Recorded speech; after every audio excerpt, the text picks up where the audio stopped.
Hello everyone. Today I will show you how to make this game Pin My Head on the Lego Man. इसको बनाना बहुत ही simple है।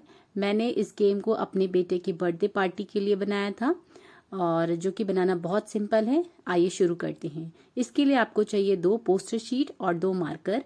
सबसे पहले इसकी आप ड्राइंग बनाइए, उसके बाद उसमें कलर कीजिए। मैंने ब्लू और रेड यूज़ किया है। फिर मैंने एक लेगो हेड कट किया एंड देन ये पूरा इस टाइप से लगेगा। मैंने नीचे पीछे टेप लगाया है, उसके ऊपर आपको ये पेस्ट करना रहेगा लेगो का हेड।